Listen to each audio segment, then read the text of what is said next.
Hey everybody, Dan with Pain Free You. Today I wanted to talk about the difference between distracting from symptoms versus engaging in life.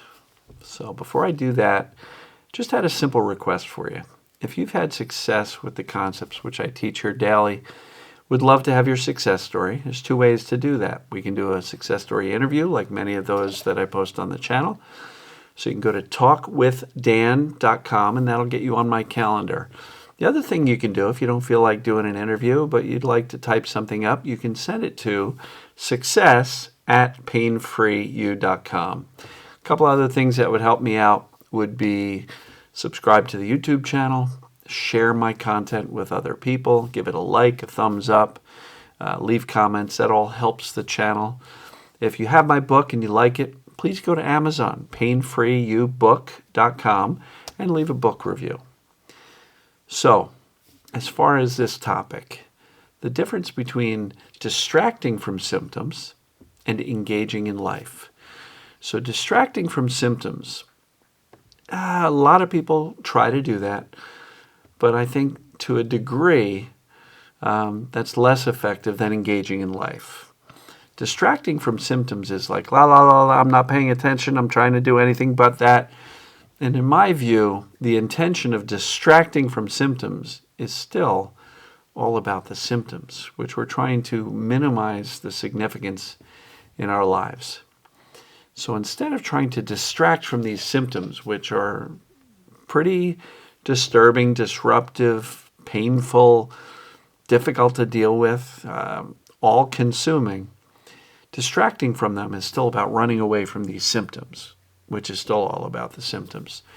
I like to use the term engage, meaning engage in life. Do things that are interesting, purposeful, meaningful, connection with others, bringing you some type of joy or engagement in life. And I think engagement is where you get more benefit than purely just distracting, right? Some people will be like, my pain bothers me a lot, I'm going to watch a show.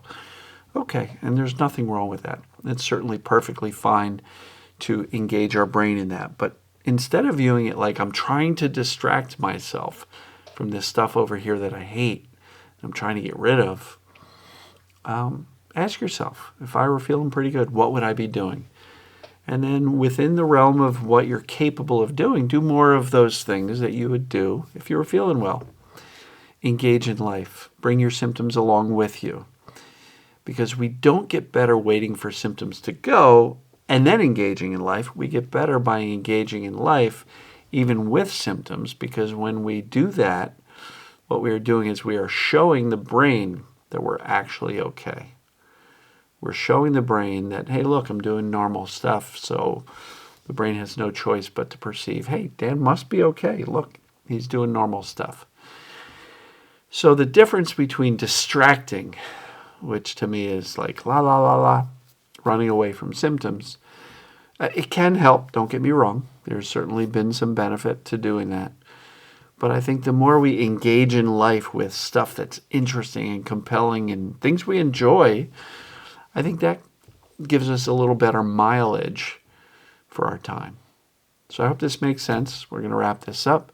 And again, if you'd like to share a success at painfreeyou.com if you want to type one up, or talkwithdan.com, or leave a book review at painfreeyoubook.com. Leave a review on Amazon.